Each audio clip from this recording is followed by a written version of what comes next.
What can the Book of Mormon teach us about happiness? The Book of Mormon teaches that happiness is the purpose of our existence, often referred to as the plan of happiness, and is found through following the teachings of Jesus Christ, as found in the Bible and the Book of Mormon, and then keeping His commandments. We are assured that we will find joy even amidst adversity. It distinguishes true, enduring joy from fleeting, worldly pleasure, emphasizing that real happiness, lasting happiness, is a product of righteousness and consecration and collaboration with others rather than isolated circumstance, and is not something to be found on our own. Stick with me while I take you through just how happiness can be found within its pages.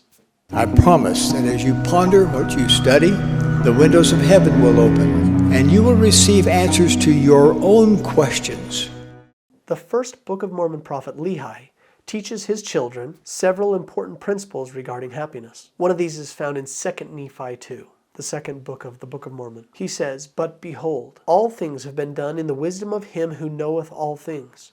Adam fell that men might be, and men are, that they might have joy." Now he infuses great purpose in the fall. This belief is not shared by all Christians. He and his son Nephi both learn a principle directly from the Lord and recite this to their brethren and their children. This mantra is reiterated 20 times by different individuals over the course of about 1,000 years in Book of Mormon history, and forms one of the core teachings on happiness found in the Book of Mormon. The first time we come across it is in 1 Nephi, the first book, chapter 2, verse 20. God says to Nephi, "Inasmuch as ye shall keep my commandments, ye shall prosper."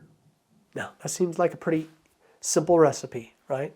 But of course, keeping the commandments is not always an easy thing and sometimes has to be weighed in the balance. Now check out all of the times that this is reiterated. Here are some of the key individuals who said something similar to this. So first of all, the Lord states it to Nephi, just as I shared with you. And then Nephi shares it with others, saying, "I, Nephi, had heard these words. I remembered the words of the Lord which he spake unto me in the wilderness, saying, Inasmuch as thy seed shall keep my commandments, they shall prosper in the land of promise." Lehi repeated this formula to his sons, including Laman, Lemuel, and Sam, and to his grandchildren in their final blessings. In 2 Nephi 1, Lehi says, "Wherefore I, Lehi, have obtained a promise that inasmuch as those whom the Lord God shall bring out of the land of Jerusalem shall keep his commandments, they shall prosper upon the face of this land, and they shall be kept from all other nations, that they may possess this land unto themselves. And if it so be that they shall keep his commandments, they shall be blessed upon the face of this land, and there shall be none to molest them, nor to take away the land of their inheritance,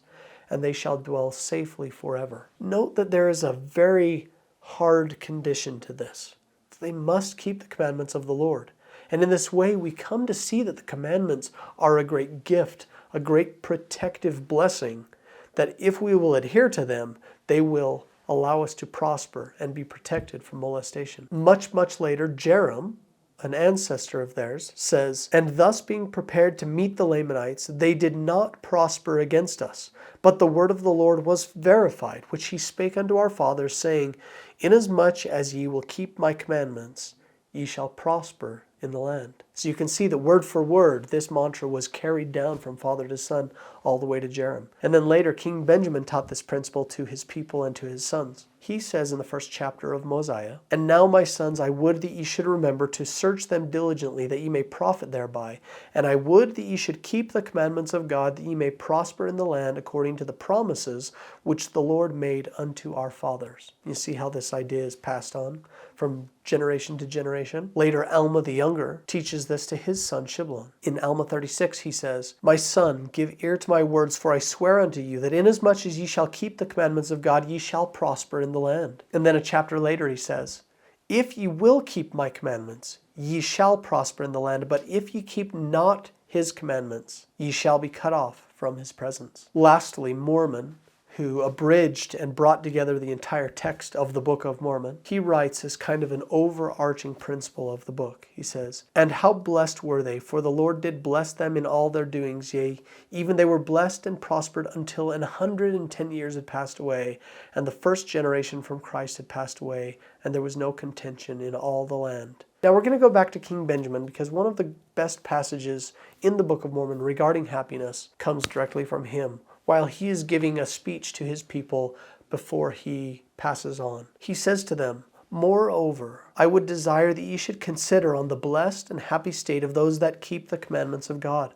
For behold, they are blessed in all things, both temporal and spiritual. And if they hold out faithful to the end, they are received into heaven, that thereby they may dwell with God in a state of never-ending happiness." Oh, remember that these things are true, for the Lord God hath spoken it. Similarly, Alma, teaching a similar principle but from the opposite standpoint, said, "Do not suppose, because it has been spoken concerning restoration, that ye shall be restored from sin to happiness. Behold, I say unto you, wickedness never was happiness." And so he teaches and creates a clear line here that the path toward happiness is by keeping the commandments of God and is not through wickedness. Lastly, there is a principle that the Nephites learn over eras.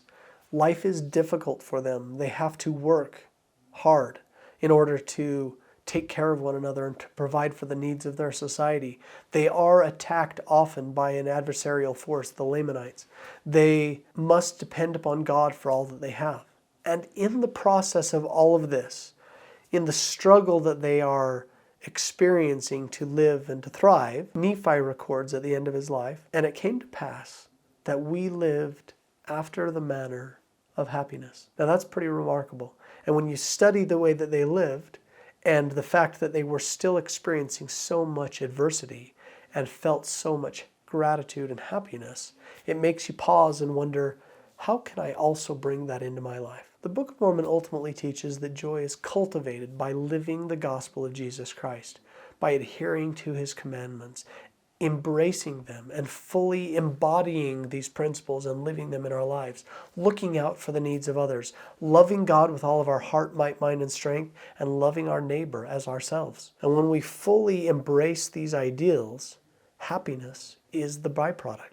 It is the natural fruit of this way of being. I've found these principles to be reliable and true in my life. I'd love to hear what you think. Now, if you like what you're seeing, you may like this longer episode that we've created about the differences between the Bible and the Book of Mormon. Stay tuned.